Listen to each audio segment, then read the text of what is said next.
Hola a todos, bienvenidos a este nuevo capítulo del podcast A Julio lo que es del César del canal Guanevisión. Recuerden seguirnos en nuestras redes sociales como @canal Guanevisión. A mí me encuentran en mis redes sociales como @julbauti90 y como Julio César Bautista. En el Facebook como A Julio lo que es del César. Hoy en este capítulo tenemos un invitado muy especial, hoy tenemos un capítulo musical. Tenemos un invitado que desde niño encontró su vocación por la música y que logró sembrar en su familia y en sus hermanos ese amor también por la música, y pues parte de esa historia es que nos va a contar el día de hoy. Hoy con nosotros en este capítulo de Julio, lo que es del César, el señor Jimmy Garavito de los Garavito. Bienvenido, Jimmy. Muchas gracias, Julio, muchas gracias, muy contento de estar acá con usted, compartir un poco de mi historia y la historia de la música de la familia. Y para Jimmy, ¿cómo nació ese amor por la música? ¿Cómo llegó el amor por ese instrumento que tiene en la mano hoy en día? Bueno, esto viene de sangre. De niño como un sueño, ¿sí? Pues uno miraba en la vereda los músicos de rincón, que así se les llama, que amenizaban las fiestas en las fiestas de la vereda. Entonces uno como que soñaba con poder interpretar esos instrumentos. Dentro de esos músicos habían pues integrantes de la familia como tíos, los abuelos y eso. Entonces desde ahí como que viene ese gusto y esas ganas de interpretar esta bella música, pero pues solamente era como un pensamiento. Hasta ahí no se había materializado nada todavía, como que No, eran las ganas. Sí, solo como las ganas, como el sueño solamente. Y pues es que usted tiene una historia muy particular de cómo llegó esa primer guitarra a sus manos. Sí, esa es una anécdota bonita, porque yo hubiera querido que llegara, digamos, cuando yo tenía 5 años, cuando tenía, digamos, 10 años, pero llegó más o menos a la edad de 16, 17 años. Ya, pues yo considero que a esa edad ya está uno avanzado, a esa edad ya podría haber hecho muchas cosas, pero así es el destino. Esa historia, resulta que a mi papá le dieron un contrato por allá, arreglar carreteras, hacer cunetas y eso, entonces él nos llevaba a nosotros que le ayudáramos, a mí y a mis 2 hermanos, los 3 mayores. Entonces yo me gané 100,000 pesos en ese trabajo. Sí, y él me dio 50,000 y me quedé viendo 50,000. Y yo le cobraba y no me pagaba, y yo como que ahora ya perdí mis 50. Entonces en una ocasión él se vino para Bucaramanga. Entonces yo le dije, bueno, aquí es la oportunidad. Le dije, como yo tenía ese sueño, yo lo tenía ahí palpitante, le dije, papá, haga el favor y me trae una guitarra con esos 50,000 que me debe. Claramente la guitarra no le valió 50,000, le valió más. Él llevó dos guitarras y de ahí pues ya ahí sí arranqué ya aprendiendo. O sea, le pagó con intereses. Sí, me pagó con intereses y mire dónde me ha llevado esa historia tan bonita. Yo le agradezco inmensamente a mi papá que de verdad se tomó el tiempo y se tomó en serio lo que yo le dije. Porque en ese momento usted no se ganó 100,000, usted en ese momento se ganó la vida. Porque llegó a su vida gracias a eso, la música, porque seguramente si él le hubiera dado los 100,000 en ese momento, usted no había comprado la guitarra. Exactamente. No, yo no la había comprado, no sé si de pronto él más adelante hubiera comprado algunas guitarras, porque él le gusta la música, él fue músico de joven y ahorita pues todavía le tira al tiple y a la guitarra, entonces no sé si de pronto, pero bueno, así es el destino. Y pues después de la guitarra llegó a su vida ese instrumento tan bonito que tiene en las manos, que en realidad es uno de los instrumentos que más me gusta y que junto con el requinto me llaman muchísimo la atención, y es el tiple. El tiple, sí. Bueno. Pero antes de seguir, ¿qué tiene diferente el tiple a la guitarra? Para que la gente lo sepa, y qué tiene distinto el requinto. Bueno, hay mucha diferencia de un tiple a una guitarra. Empezando, mire, este instrumento, ahí donde usted lo ve, es el instrumento nacional de Colombia. El instrumento nacional. ¿Qué tiene diferente? Bueno, primero la afinación es totalmente diferente. Segundo, las cuerdas son diferentes. Son más delgadas. Tiene 12 cuerdas agrupadas de a 3, entonces son 4, digamos. 4 juegos grupos de 3 cuerdas. Ajá, pero esas 3 tienen la misma afinación. Son cuerdas en acero inoxidable. Y acá las primeras son 3 igualitas, las segundas, terceras y cuartas vienen Calibres con un entorchado distintos. en el centro que da bajos. Entonces eso es como la particularidad que tiene, diferente a la guitarra y diferente al requinto. Porque el requinto es básicamente igual que el tiple, digamos, la caja es un poquito más Pequeñita. más pequeña, y lo diferente es que todas las cuerdas son lisas, todas son iguales, no trae los entorchados estos debajo, sino que son iguales porque es especialmente para puntear. Ah, ok. Y es un derivado del tiple, el requinto es un derivado del tiple. Sí, porque pues, mira, yo no sabía que el tiple era el instrumento nacional, yo pensaba que era el acordeón. No, no, porque es que el acordeón eso es como alemán, crees que eso viene de Alemania. Pero lo que es el tiple y el requinto tiple o requinto carranguero son instrumentos nacionales. Tienen sus raíces, digamos, en instrumentos europeos, pero son solamente o netamente colombianos. Son instrumentos que se usan en la música andina y en la música colombiana más exactamente. ¿Y cómo llegó usted a conocer el tiple? Bueno, ahí está interesante también la historia, porque allá en mi vereda tocaban mucho, pero siempre yo miraba que tocaban era con guitarra puntera. Y uno escuchaba la música del maestro Jorge Velosa y Y decía, decía, ¿hay algo diferente? sí, y la gente decía, eso es en requinto. Pero yo no conocía un requinto, allá en la vereda no se veía un requinto. ¿Pura guitarra? Tiple sí, por ahí uno que otro, pero era más que todo era guitarra. Entonces, cuando ya tuve mi guitarra y yo quería conocer un requinto, dije, bueno, vamos a ver cómo hacemos.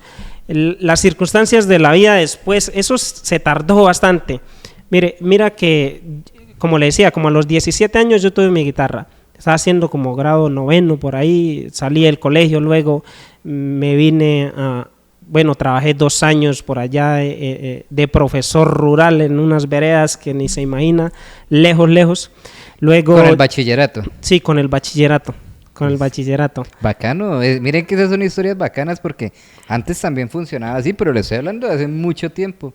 El que terminaba bachillerato iba a ejercer y pues bacano que usted hubiera ejercido.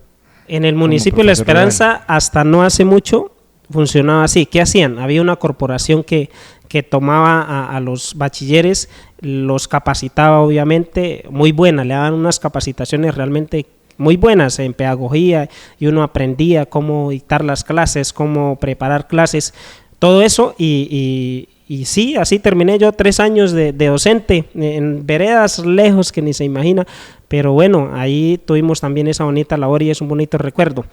Volviendo al tema. No, pero es que ese tema sí estuvo bien Sí. interesante y fue muy particular. ¿Y qué clases daba? No, pues eso uno en el campo da De todo. desde descanso hasta matemática, lenguaje, de todo. Son todas las materias que usted tiene que dictarlas, a todos los grados tiene que dictarlas. No sé si todavía sea así, pero yo creo que sí en la mayoría de las veredas. Lo uno porque los alumnos son pocos. Son muy poquitos. Yo manejaba por ahí 20 alumnos de todos los grados, entonces lo difícil era que le tocaba a uno dictarle a unos acá, ponerlos a trabajar, luego Y vaya pasar al pa'l otro otro. grado, ponerlo a trabajar y al otro, y así como la gallina con los pollitos dando vueltas y dando vueltas. Y trabajaban juiciosos, eso no salían a paro como hacen los de por acá que... ay, es que salimos a paro porque... No, tenían que dar clase porque es que tenían en las manos el futuro del país. Y ustedes sí lo hacían con amor. Sí, es una labor que hay que hacer con vocación.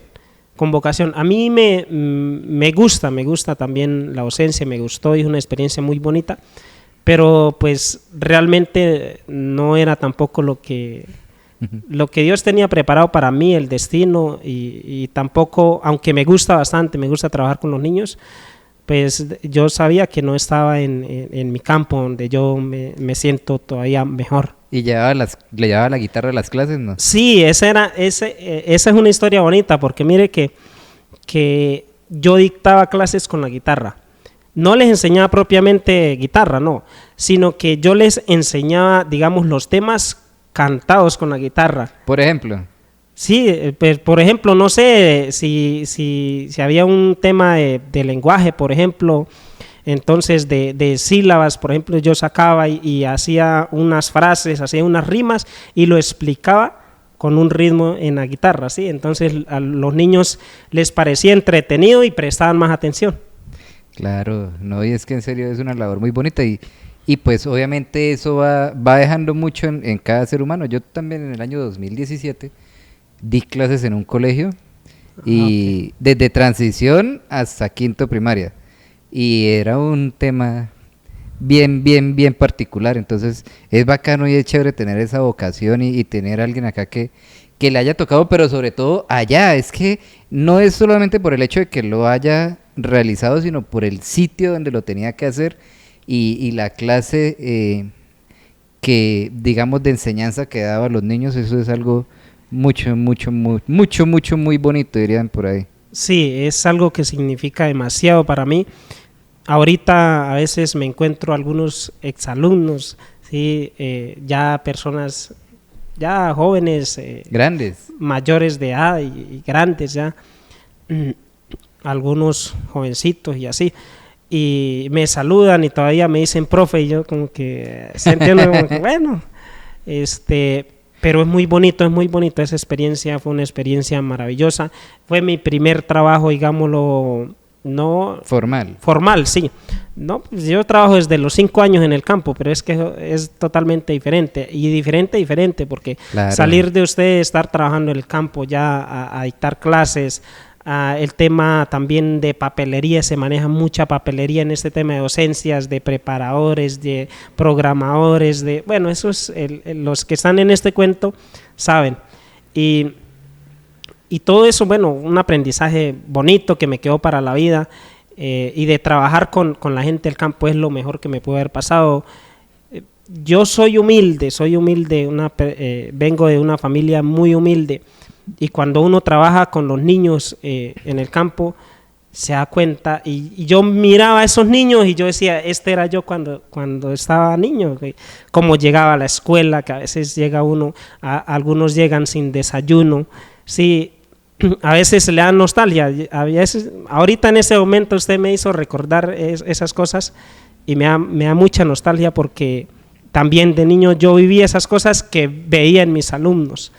Eh, entonces, simplemente agradecido con Dios por esa experiencia tan bonita que me dio. Y en serio, una muy buena experiencia. Y ahora sí, ¿cómo llega el tiple a la vida de Jimmy? Bueno, nos extendimos bastante. Pero valía la pena. Bueno, de ahí yo siempre tenía el sueño de estudiar. Yo decía, yo tengo que estudiar. Y yo sabía que era docente y eso, entonces yo traté de estudiar para seguir siendo docente. ¿Qué estudió? Traté de hacerla normal, pues solamente traté, no hice nada, solamente averigüé. Sí se podía, pero era en Ocaña o acá en Bucaramanga y uno bajar del pueblo, de la vereda donde trabajaba al pueblo, eran como 6 horas. Mediodía ya. Y yo dije, no, esto es prácticamente imposible. Entonces opté por estudiar ingeniería agroindustrial. Dije, bueno, vámonos con esta. Me matriculé en la UIS en San Alberto. San Alberto es un municipio que queda ahí cerca de La Esperanza. Sí. Dije, bueno, aquí es más cerca, más fácil. Es a distancia, solo son los fines de semana. Estudié un semestre. Me fue bien, el siguiente semestre tenía la plata ahí ahorrada para seguir estudiando. Se presentó una calamidad familiar, entonces mi papá me buscó la plata prestada, yo se la presté, llegó el momento de la matrícula, no había la plata para la matrícula y hasta ahí fue mi estudio. Bueno, al siguiente año dije, bueno, yo tengo que estudiar de alguna forma, entonces me salió un trabajo acá en Bucaramanga para mi hermano mayor. Y mi hermano dijo, no, yo no quiero ir a trabajar allá a Bucaramanga, no le llamó la atención. Y yo ahí vi mi oportunidad, entonces yo le dije, pues cambiemos. Yo le pasé las del trabaje preso, usted de profesor. Sí, claro. sí. Yo le dije, cambiemos, trabaje usted de profesor y yo me voy para Bucaramanga. Pero yo me vine con el anhelo de estudiar. Pero usted todavía era docente. Todavía era docente. 3 años duré docente, pero ahí al cuarto año todavía me salía para docente, pero ahí yo hice el cambio con mi hermano. Le dije a mi hermano, vaya usted docente y yo me voy para Bucaramanga a trabajar. Me vine, era un trabajo en una compraventa y empecé a trabajar, luego me matriculé en el SENA, pasé de una vez y también es algo que a veces yo digo, bueno, son cosas de Dios o no sé, porque en el SENA uno hace las pruebas. Primero un amigo me ayudó porque yo no tenía ni idea cómo se inscribía uno, como en un amigo me ayudó, y me inscribí, me citaron las pruebas, las hice las pruebas y eso es con tiempo. Sí. Y el tiempo se me acabó y yo no terminé las pruebas, respondí como 10 preguntas nada más y eran como 17 o 20 preguntas. Yo dije, no, eso ya perdí esa joda. No, pasé una vez sin ningún otro pasó. filtro, no sé cómo, pero pasé. Yo llegué allá cuando ya estábamos estudiando y le pregunté a los compañeros, no, a mí me tocó hacer 2 pruebas, no, a mí no sé qué, uy, yo lo ya intentando 5 veces, y yo, pero tan raro, yo solamente hice media. Bueno, las cosas de Dios. Estudié gestión empresarial, una tecnología de gestión empresarial. ¿Esa sí la terminó? Sí, esa sí la terminé. Y bueno, a partir de esa tecnología, ya pues tuve otras oportunidades de trabajo. Después seguí trabajando, me matriculé para estudiar la profesional en administración de empresas en la UDI. Intenté en la UIS, pero no había, y bueno, es un rollo ahí. Entonces me fui por la UDI y soy graduado de la UDI. UDI como administrador de empresas. Administrador de empresas. Tenemos acá todo un profesional. Sí, es duro. Me tocaba trabajar, trabajaba de noche, estudiaba de día. Después se metió la pandemia, pues más de uno quedamos sin trabajo. Cerraron la empresa donde trabajaba, los horarios esos de noche cerraron y bueno, yo quedé sin trabajo. Me regresé a la finca. No había internet en la finca para estudiar remoto. Mandé poner un internet por allá satelital que no sirvió para nada, no funciona. Y que a la fecha todavía no sirve. No sirven. Y terminé donde mi tía ese semestre, bajando todos los días al pueblo donde mi tía a conectarme. Estudié ese semestre, al segundo... ¿Sabe qué fue un trimestre. ¿Sabe qué internet sí funciona? El de Digitel. Ah, ahí está la publicidad. Ahí está. Tremendo. Que lo lleven. Así yo me estoy volviendo muy bueno en eso. Pero toca que vayan a La Esperanza entonces. Claro, allá le extendemos. Ya estamos en Astrea, ya venimos de por este lado. Oiga, y entonces dije, no, yo me vuelvo a ir para Bucaramanga. Me vine, tenía mi actual pareja, ahorita éramos novios, entonces ella me dijo, véngase, acá hay una oportunidad de trabajar como mensajero en una floristería. Dije, bueno, pues hagámosle. Me vine a trabajar de mensajero. ¿Acá en Bucaramanga? Sí, eso fue en las vacaciones, terminé el semestre, en las vacaciones, me vine, estábamos en pandemia todavía, todo estaba cerrado. Seguí trabajando en la floristería y de allí, trabajando en la floristería, ahorré para el semestre y seguí estudiando y así fue que logré la profesional. Bueno, el tiple. Sí, ya me alargué tanto que no conté lo del tiple. Bueno, ya llegamos a llegar a la pensión y no nos ha contado lo del tiple. Lo del tiple, cuando trabajaba en la compraventa, bueno, es que ya me pasé y me salté y no conté lo del tiple. Sí, porque la compraventa fue el primer trabajo. Pero venga, pregunta, ¿su hermano sigue trabajando sigue siendo docente? No. Tampoco. No, porque también era bachiller y tampoco no estudió más. Y ahorita sí ya hay esto, pues creo que...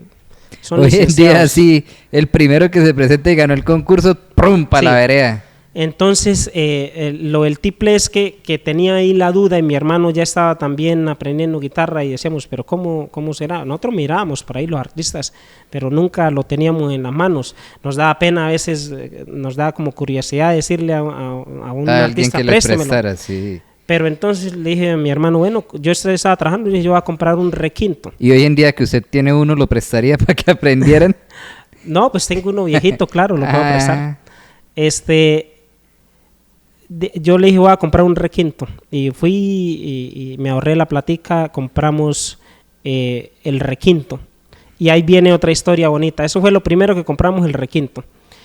Viene una historia bonita porque ese requinto yo lo compré.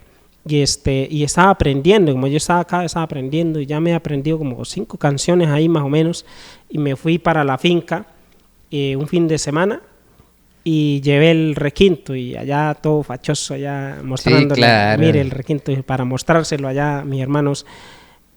Y ese requinto, cuando me regresé dije, no, yo no me voy a hallar el requinto, eso por ahí a las 8 días vuelvo otra vez, entonces voy a dejarlo. Lo dejé, me demoré en volver un mes. Al mes que llegué, mi hermano ya me daba sopa y seco en ese requinto. Ya había aprendido. Sí, ya había aprendido. Entonces yo le dije, no, usted aprendió más fácil. Eso es lo péguele suyo. Usted, eso es lo suyo, yo voy a comprar un tiple.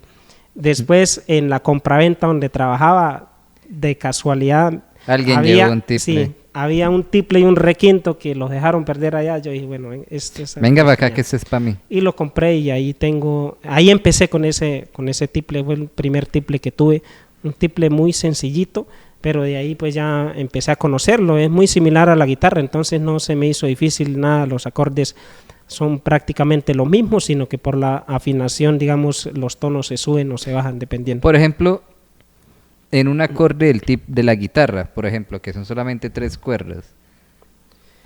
6 cuerdas la guitarra. Perdón, o sea, sí, pero me refiero a 3 arriba, 3 distintas y 3 más gruesas. Los 3 acordes de la primera parte de la guitarra, ¿cómo sonaría? O sea, ¿cuáles serían? Mire, por ejemplo, este acorde de sol mayor. Esto es en el tiple. En la guitarra uno pone normalmente estos 2 dedos acá arriba en las cuerdas, en la quinta y sexta. Como este no tiene es como quitarle la quinta y la sexta a la guitarra. Como no las tiene, pues solamente Abajo. la primera acá en el tercer traste y ya. Es que el tiple lo que hace uno es como si fuera la guitarra y le quita las 3 cuerdas de arriba y ya pone los acordes normal. O sea, el dedo pulgar izquierdo no trabaja casi como trabaja con la guitarra. No, pues el pulgar solo baja acá. No, los dedos trabajan todos, digamos, en este acorde, pero en este re es igual que la guitarra, ¿sí? Porque solamente utilizo estas cuerdas, estas 3 primeras cuerdas. Las otras van al aire, en la guitarra también y acá también, ¿sí? Igual la, mi, ¿sí? Entonces es como le digo, es como quitarle las cuerdas de arriba a la guitarra y ya pongo los acordes normales, haciendo cuenta como que esas cuerdas no existían. Y también asumo que los instrumentos están hechos para ritmos diferentes, ¿verdad? Sí, pues se puede tocar también, la guitarra también, la guitarra es un instrumento, universal, que eso se puede tocar casi que cualquier música de ahí. Pero pues si hablamos de carranga, pues es para tocar en tiple. Entonces, yo puedo tocar guitarra en carranga en guitarra. Carranga en guitarra, perdón, sí, es que muchas R's. Se nos lengua la traba.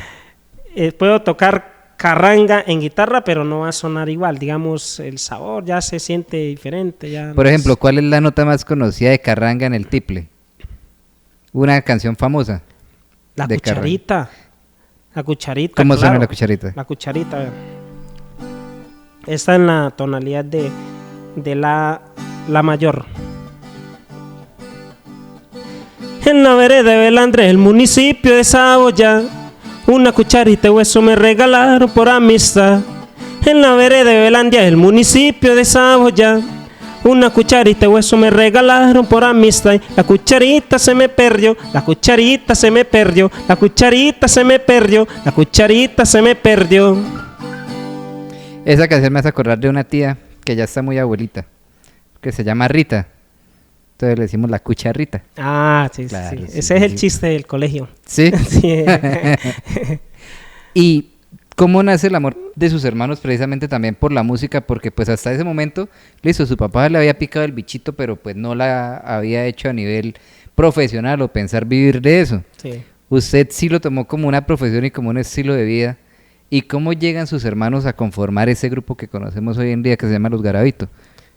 Bueno, realmente yo no tampoco lo tomé como una profesión. Yo lo tomé como un hobby, como un gusto que me parecía bonito, que quería aprender. Pero yo tenía en mi mente otros planes. Yo tenía en mi mente estudiar y lo que yo pensaba era ser el gerente de una empresa, el mejor gerente, la mejor empresa. Por eso yo estudié administración de empresas y eso era lo que yo quería. Yo quería terminar mi carrera y estar en una empresa, al frente de una empresa y ese era mi sueño. Terminé mi carrera, me di cuenta que las cosas no son como son. A uno le pintan una cosa muy distinta. Y como en la pandemia yo me había regresado al pueblo y ya mis hermanos sabían, entonces ensayamos mucho en la casa, tuvimos mucho tiempo y ensayamos bastante y ya como que cada uno se apropió de un instrumento y teníamos ahí el grupito ahí. Entonces luego acá terminé mi carrera, pues seguí trabajando por ahí, pero uno se da cuenta que no es tan fácil, las cosas no son como uno las piensa, a veces se lleva uno decepciones y en algún momento resulté en esto sin darme cuenta. Resulté en este proyecto sin darme cuenta. Yo empecé a hacer videos para redes sociales. Entonces yo subía videos a redes sociales sin ninguna intención. Subía lo que tocábamos a veces y uno de esos videos se viralizó. Se fue para arriba. Yo sin embargo no creía. Yo tenía mis planes, era... ser el gerente de una empresa. Ser el gerente de una empresa. Luego ya me di cuenta que no quería ser el gerente de una empresa, porque me di cuenta que yo no quería ser empleado de nadie, que no quería ser empleado. En mi experiencia como empleado tuve cosas muy bonitas, pero hay otras que no vale la pena recordar. Que no vale la pena, sí, y uno dice no. Entonces yo dije, puedo ser el gerente, pero voy a seguir siendo empleado. Pero yo dije, algo tengo que emprender y crear en mi vida, sin darme cuenta que yo ya tenía un proyecto y que ya estaba trabajando un proyecto. Y lo tenía ahí. Sí, lo tenía ahí. Ya éramos más o menos conocidos en redes sociales y nos contrató alguien acá en Piedecuesta. Eso ya no hace mucho. Hace más o menos año y medio nos contrató para el matrimonio. Y vinimos y tocamos y el Señor quedó muy en contacto con nosotros, le gustó mucho. Y yo quedé sin trabajo, trabajaba en ese entonces en Florida Blanca en un colegio, quedé desempleado y buscaba trabajo en todas partes y no nada, y las deudas y esto, y yo qué hacía, y yo dije, bueno, me voy para la finca, ¿qué hago? Y entonces ese señor un día me dijo, venga, ¿qué está haciendo? Venga aquí a la casa y hablemos, que quiero comentarle algo. Le dije, no, yo estoy sin trabajo. Dijo, con mejor razón, venga.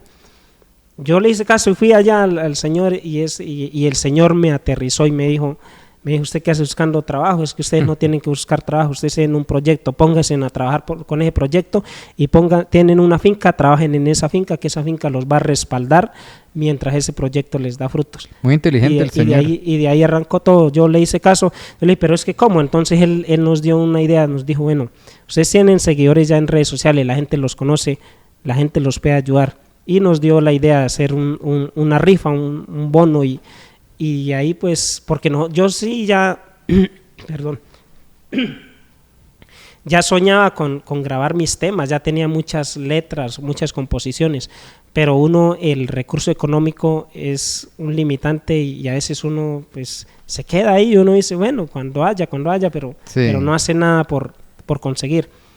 Y de ahí arrancó todo y ya pudimos grabar y pues gracias a Dios esto me cambió la vida. Yo no vivo 100% de la música, no vivo porque es un proyecto que tenemos con mis hermanos, pero sí veo que va por muy buen camino y tengo esperanzas de que esto va a salir y que vamos a lograr muchas cosas. ¿Y cuál es esa canción que lo identifica? Que usted dice, esta canción es de Los Garavito y es a la que le debemos también que la gente nos conozca. Bueno, una canción con la que me identifico, que ya hemos publicado, tengo algunas ahí en reserva que me identifico mucho, que son de mi autoría, pero hay una que ya es pública y no es de mi autoría, es de la autoría de Miguel Ángel Morales, se llama el autor, un boyacense, se llama Leña Seca, es una canción muy querida por el público, muy bonita, que habla de las raíces de los campesinos. ¿Cómo dice?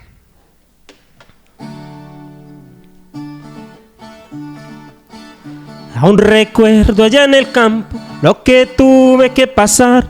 Fueron tantos los momentos que viví en mi santo hogar. Mi madre cosiendo ropa y mi padre en el maizal, y yo trayendo la leña para hornear el pan. Leña seca para el rancho, leña seca hay que apilar. Eso me decía mi mamá porque no había luz ni gas, leña seca para el rancho, leña seca hay que apilar, son recuerdos de mi infancia en mi pueblito natal. Muy buena. Ahí está, es una canción muy bonita que cuando el compositor la mostró, nos mostró solamente el corito, leña seca, un poquito diferente. Yo la escuché y yo dije, tiene algo esta canción, porque uno siente cuando se conecta y cuando no. Él me envió esa y me envió otras, y yo las escuché y bueno, de pronto las otras no me llamaron así la atención, y le dije a mi hermano, venga, escuche esta canción. Él la escuchó y dijo, sí, está como buena, pero no sé, no me suena. Yo le dije, ¿por qué no la tocamos nosotros? Es que la canción está en un tono muy bajo, pero nosotros la podemos cantar un poquito más alta y mejorarla. Y la empezamos a hacer el corito y dijimos, sí. ¿Y en qué nota la tocaron ustedes? ¿En la? Esa está en mi mayor. En mi, el compositor la tenía creo que en do.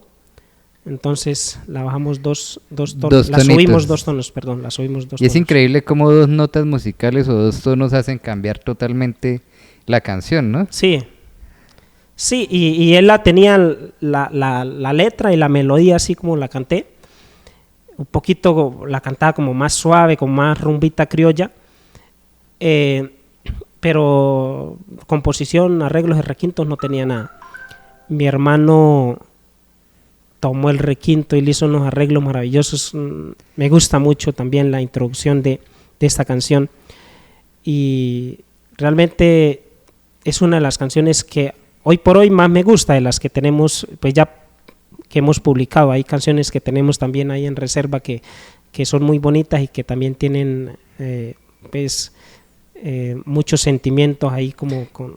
No, y es que mire que empíricamente se ha hecho mucho, entonces empíricamente se vuelve músico, empíricamente se vuelven arreglistas, empíricamente se vuelven compositores, empíricamente se vuelven productores de sus propias canciones y de sus propios videos, y hasta los dirigen, asumo yo, porque pues en todo hay que meter mano y en todo hay que aportar, ¿sí o no? Así es.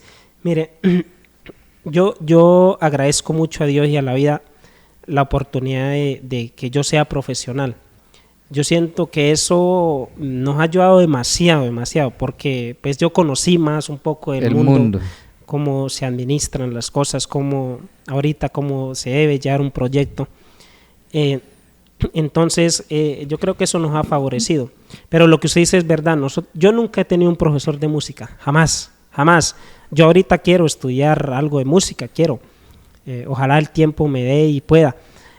Pero yo nunca he tenido un profesor de música. Yo aprendí, mire, a oído, cuando estaba en la finca, en la guitarra, no tenía más que un método que le dieron a mi papá, y eso venía un método que eso estaba hasta mal escrito y mal, pero ahí a troncas y a mochas me aprendí los acordes y empecé, y lo que me enseñó mi papá de los ritmos algo, y ahí arranqué. Mi hermano igual, todo eso a oído, escuchando la música y buscando acá. Y así vino el tema de los videos también. Todo fue muy casual, muy así. Empezamos y cosas sencillas, ¿no? Nos fuimos y ahorita pues mire, ya en las redes sociales tenemos un número representativo de seguidores, mucha gente que nos apoya, y ya producimos nuestros videos, videoclips de las canciones, que también lo hago yo.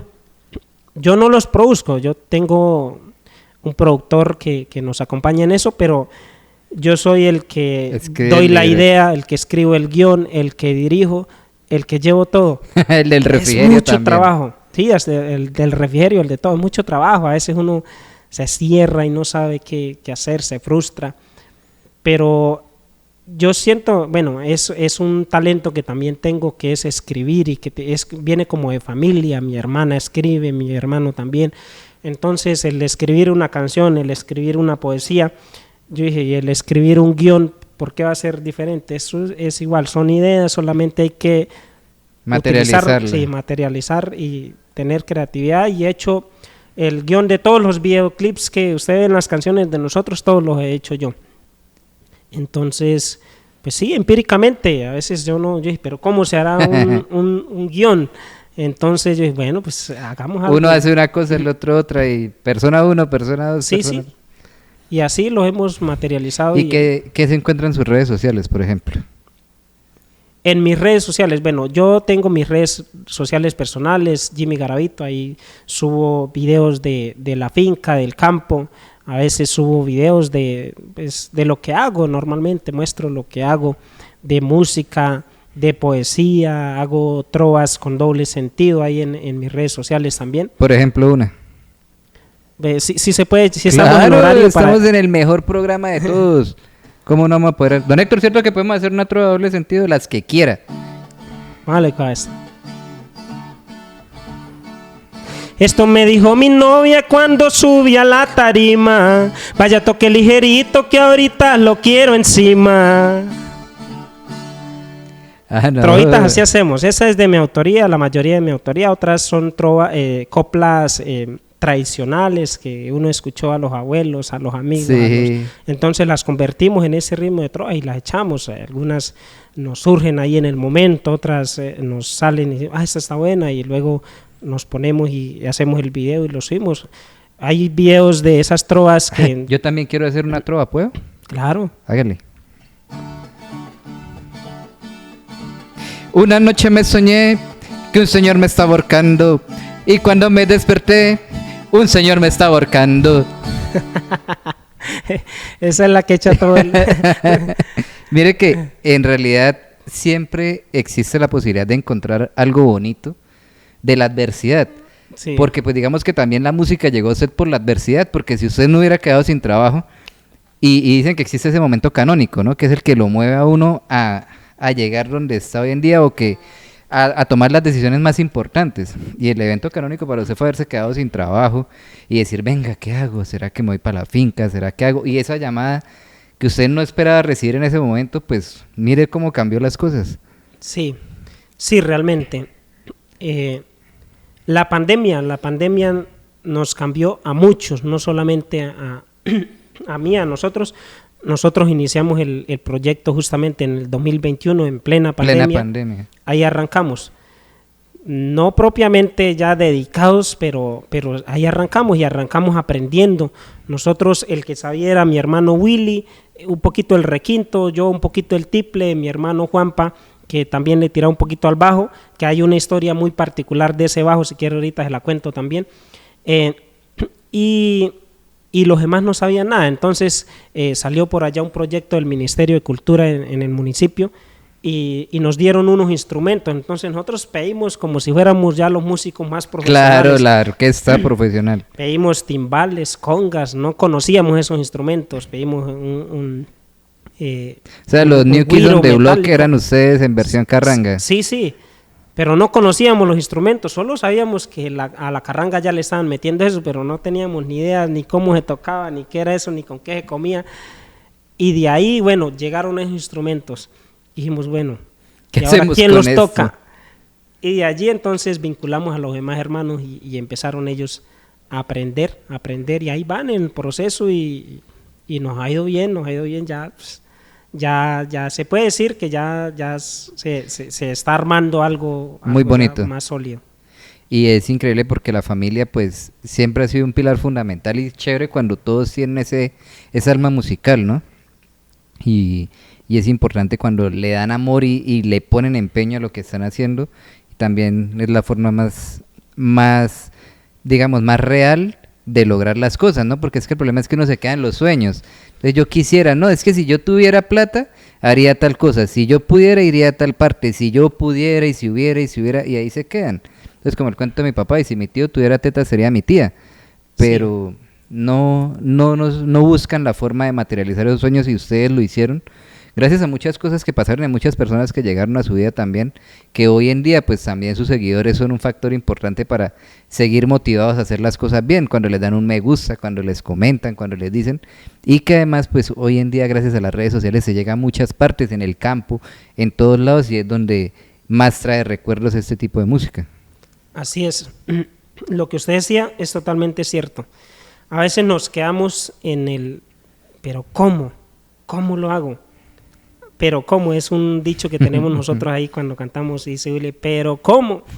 Bueno, ¿cómo lo hago? Si yo tuviera, si yo pudiera, y eso ahí nos estancamos. Y yo creo que nos ha pasado a muchos. Yo tenía la idea ahí de crear contenido hace mucho rato. Tenía un celular ahí, entonces una vez grabamos un video con mis hermanos ahí en la finca y ahí se quedó el video en el celular. Nunca lo subimos a redes sociales. Quedó el video ahí porque yo lo miraba y decía, es que el video es muy feo, ese celular graba muy feo, eso no. Y hasta ahí ya los años fue que empezamos a subir ya videos de la música. De la música. Con el mismo celular. Con el mismo celular, así empezamos. Pero no pusimos ningún pero, lo subimos, pero tampoco sin esperar mucho, como subirlo ahí. Como cosa perdida. Como por la moda, porque todo el mundo subía a redes sociales y como en la pandemia eso todo el mundo se pegó de las redes sociales y hacía. Entonces de ahí también empezamos nosotros con ese cuento. Sino cuando uno ve que las cosas pueden funcionar, ahí sí dice, bueno, entonces ahí sí dice uno, bueno, sí hay que comprar un buen teléfono porque pues sí, puede. Claro, hay que hacer la inversión. Hay que hacer inversión, hay que comprar un buen instrumento y ahí es donde se puede quedar uno pero ¿cómo lo hago? Es que vale tanto, lo coticé, vale tanto. No, eso vale mucho. Pero si uno hace el esfuerzo, se puede. Hay que mirar el costo-beneficio. Sí, y confiar, yo digo que confiar. Uno a veces no confía y uno sí. Anda por ahí y la vida lo sacude. ¿Y cómo espera usted que la gente confíe en usted si es que ni siquiera usted confía en sí mismo? Entonces es difícil. Sí. A veces uno entra en esos estados de desesperación y a mí me ha pasado mucho. Yo soy a veces cuando las cosas no me dan así y me desespero y ansioso. Toca respirar y confiar y dejar, bueno, dejémoslo, dice mi hermano, pues que sea lo que Dios quiera, deje entonces, espere. Y de ahí salen las mejores cosas. Porque yo tengo, esa que le contaba, cuando estaba sin trabajo, yo estaba estresado, realmente ya estaba, no encontraba qué hacer, no sabía qué hacer. Y yo decía, y ahora, pero yo estudié para nada. Y miraba a mis compañeros de la universidad y ya todos con trabajo y yo no tengo trabajo. ¿Y yo para cuándo? ¿Y yo para cuándo? ¿Y pero cómo? Pero no confiaba, como que no confiaba en que las cosas pueden mejorar y no me tranquilizaba. Y hasta que llegó ese momento, y a veces muchas personas le dicen a uno, porque a mí muchos me decían, no, pues relájese, véngase para la finca, me decían, por ejemplo, mi familia, véngase para la finca o no, relájese, espere. Probablemente ¿no? allá estaría. O me decían, o hágale a la música, pero uno no confía, no cree. A veces tiene que haber otra persona afuera que no tenga nada que ver para que llegue y le diga a uno, porque a veces toda la familia, los amigos, todos le están diciendo y uno no cree, hasta que no escucha a alguien ajeno que uno dice, pero ¿por qué me dice eso? Lo pone a pensar, ¿sí? Y ahí es donde llega el momento. Entonces yo creo que es de tener mucha fe, de confiar en las cosas y de no desesperarse, esperar con calma. Y yo le hago una pregunta, oye Jimmy, ¿valió la pena? Claro, valió la pena. Yo lo que más le agradezco a la vida, a Dios, es eso, haber encontrado esa persona que, aunque como le digo, ya muchas personas me lo habían dicho, pero uno a veces no le hace caso a las personas que tiene cerca, por eso, porque uno dice, ese me lo dice, pero es que y uno lo mira y peor de fracasado que uno, ¿sí? A veces. Entonces... ¿Pero por qué me miró a mí? No, solamente... Ya. Entonces... A veces uno hasta que no llega alguien por allá, Dios le manda a esa persona que dice, bueno, si no le crea esto, pongámosle para que le crea. Claro. Entonces, claro. Pero es el último que lo voy a poner, ya si no le crea vaya que lo bañen. Sí, uno si lo hubiera creído al primero, pues no se había demorado de pronto tanto. Y vale la pena, claro que vale la pena todo. Y más porque uno ya está trabajando es por algo de uno, por algo, por un sueño que es uno el que lo tiene. Y ahorita sí puedo decir, este es mi sueño, esto es a lo que yo me quiero dedicar, a la música, a sacar este proyecto adelante. Y también tienen sus planes tener familia, llevar estas... Yo ya tengo familia, yo ya tengo mi pareja, tengo un bebé. ¿Sí? ¿De cuánto? Sí, va a cumplir 6 meses. O sea, está en lo mejor. Un bebé hermoso, un regalo que Dios me dio maravilloso. Pues ahorita también es un motivo que tengo más para luchar, para salir adelante, para dejarle un ejemplo, para mostrarle a él. Y yo siempre digo, bueno, yo soy muy orgulloso de ser campesino y yo quiero en mi hijo sembrar ese amor por el campo. Ese amor por el campo, sí. Tal vez él no se críe en el campo de pronto, o sí o no, pero yo siempre le voy a sembrar ese amor por el campo y ese respeto por el campesino. Yo tengo mucho respeto por los campesinos. Gracias al campo usted tiene unos valores, tiene unos principios y como persona es muy diferente a mucha gente gracias al campo, porque el campo en realidad es el motor de la sociedad y la gente lo duda, ¿no? La gente dice, no, ¿cómo va a ser el campo? ¿De dónde viene lo que comemos? O sea, mucha gente piensa que es que las cosas nacen en el supermercado y ahí ya se encuentran. No, sin el campo nosotros no seríamos nada. Y los que venimos de familias campesinas sabemos lo que significa el campo, lo que significa trabajar la tierra y lo que significa luchar y levantarse cada día, porque es que se levantan antes que el sol, se levantan y son los que despiertan al gallo que canta cuando escuchan los demás. Y esos son los campesinos que tenemos nosotros y son a los que les debemos muchísimas cosas y que además han sido muy estropeados por los distribuidores finales y por los vendedores finales en muchas cosas que yo aún me pregunto por qué, pero gracias al campo somos lo que somos y tenemos lo que tenemos. Es verdad, es verdad. Por eso yo respeto a los campesinos como campesino que soy. Respeto mucho a los campesinos también por esa sabiduría que tienen. Y es verdad, si el campo no existe, no existe nadie. Y además, yo soy uno, acá en Colombia por lo menos, todos, absolutamente todos, tenemos raíces campesinas. Claro. Que unos quieran decir que no y quieran negarlas es una cosa, pero absolutamente todos tenemos raíces campesinas. ¿Por qué? Cuando se descubrió América, ¿qué era esto?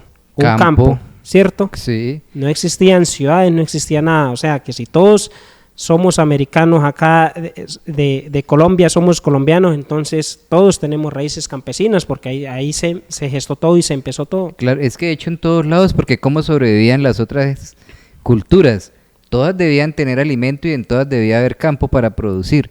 Entonces no nos hagamos los huevones y entendamos que todos venimos del campo, ¿sí o no? Sí, claro. En pocas palabras. Claro.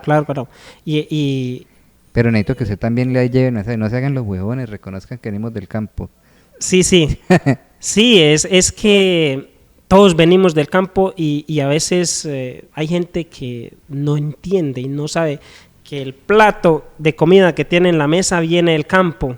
A veces, digamos que no sabe ni siquiera qué es el arroz, de dónde viene, quién lo cultiva, que esta arepa que me estoy comiendo, esa harina de dónde salió, que bueno, todas esas cositas. Y ahora salieron alérgicos al gluten, aparte de todo, encima de creídos defectuosos. Bueno, ahí es otra cosa que yo peleo y defiendo mucho, el tema natural de la alimentación no saludable, digamos, ¿no? Porque yo como todo lo que hay en el campo, pero sí me gusta mucho el tema ecológico y el tema de lo natural, porque ahorita se vende mucha basura por ahí, cosas con químicos, cosas ultraprocesadas. Pues no, es que la vida es sencilla. ¿Por qué hacer alimentos o hacer ese tipo de cosas si el campo nos da todo? Y es más rico, más saludable, más... yo lo invito para el campo para que conozca, ¿verdad? Y se coma una fruta fresca, una fruta recién cortada, para que se coma una verdura, una yuquita con una carnecita fresca. Una guamita recién baja del árbol. Un aguacate. Oiga, por ahí hice un video de un árbol de aguacate que se estaban perdiendo los aguacates. Ese video lo vio mucha gente. Y yo hacía una reflexión en ese video porque es real. Se estaban perdiendo no porque uno quisiera que se perdieran, pero estaba el reguero así en el piso, allá en la finca. Lo que pasa es que en esa finca hay que caminar como 3 horas para llegar a la carretera. Okay. Bueno, entonces estaban perdiendo los aguacates. ¿Por qué? Pues porque si usted llevaba los aguacates, los bajaba, tenía que pagar el flete de mula, luego el flete de carro para llevarlo al pueblo, iba a venderlo y no le daba pero nada. Perdida. Entonces uno se comía lo que podía. y ahí se perdía el otro poco de aguacate. Mire, la tierra es productiva, pero a veces falta valorar más el trabajo del campesino. Es que eso era lo que yo le decía, el distribuidor final es el que más le gana al producto y el campesino en realidad tiene muy poco recurso para poder sobrevivir y para poder trabajar, pero sí tiene que garantizar el suministro. Entonces eso es lo que tampoco nosotros entendemos y yo creo que más adelante haré un programa respecto a eso porque es algo que siempre me ha llamado muchísimo la atención. Jimmy, ¿cómo aparecen en sus redes sociales? Los Garavito en todas las redes sociales, ya les había dicho también de mis redes sociales personales, Jimmy Garavito, y las redes, mi hermano Willy Garavito también, en todas las redes sociales. Nuestra música la pueden encontrar en el canal de YouTube, ahí estamos como Los Garavito, hay canciones como Leña Seca, la que les decía que me gusta mucho, Sin Mujer y Sin Arroz, que es una de las canciones más sonadas, es una canción de mi autoría, que es de esas típicas de la carranga, que narra esas historias de la vida cotidiana que le pasan al vecino, al amigo que uno mira por ahí. También hay una canción que se llama El Casisuegro, que es de composición de mi hermano Willy, una canción jocosa, bonita, una rumbita muy bailable. Y Porfiador, una canción que le ha tocado mucho ¿A más de uno? Sí. Sí. Porfiador, entonces ahí los recomiendo para que vayan a escuchar toda nuestra música. Hay otras románticas, como Voy a invitarla a un café, que habla de ese amor bonito, sí, de esa conquista de flores, de detalles. Y Mi Vecina, para el amor prohibido. Y eso que en el campo las vecinas están lejos y aún así pasa. De grito. De grito, sí. No hay señales de humo, sino de grito. Jimmy, ¿cómo se sintió? No, muy contento, muy cómodo, pues agradecido con usted y de poder hablarle a la gente, contarles un poco de nuestra historia y más que eso, pues también hacer esa reflexión que decíamos de valorar lo que tenemos, de luchar por nuestros sueños, de valorar el campo, de saber identificar qué es lo que queremos. Yo creo que a veces uno pierde mucho tiempo valioso en la vida porque no sabe qué es lo que quiere. Y eso yo creo que es una tarea desde niño, también de los padres, como guiar, sí, saber guiar, porque uno a veces llega y uno no sabe, ¿para dónde va? Termina, digamos, el bachillerato y no sabe qué va a hacer con su vida. Jimmy, muchísimas gracias por brindarnos ese espacio, por acompañarnos, por abrir su corazón y contarnos esas vivencias tan bonitas y todas esas ilusiones donde los han llevado hoy en día. No, hombre, gracias a usted. Aquí estamos soñando en grande, con grandes planes para la música carranguera, para la música campesina. Gracias a ustedes también por hacer visible estas historias, y hay un sinfín de anécdotas que si me quedara contándoselas todas acá no terminaríamos. Entonces esperamos de pronto haya otra ocasión para hablar un poco más, e invitar a la gente a que siga apoyando la música carranguera, no solamente a nosotros como artistas, los Garavitos, sino también a todos estos artistas emergentes que hay también aportando este bonito género, y a todo lo que es lo colombiano. Digo, primero lo de nosotros y después lo de afuera. Porque yo prefiero siempre lo de mi tierra primero. Exactamente, una bonita canción. Muchísimas gracias, Jimmy, y a todos ustedes, muchas gracias por habernos acompañado hoy en este bonito capítulo. Nos vemos dentro de 8 días, los queremos mucho, un abrazo y chao, chao.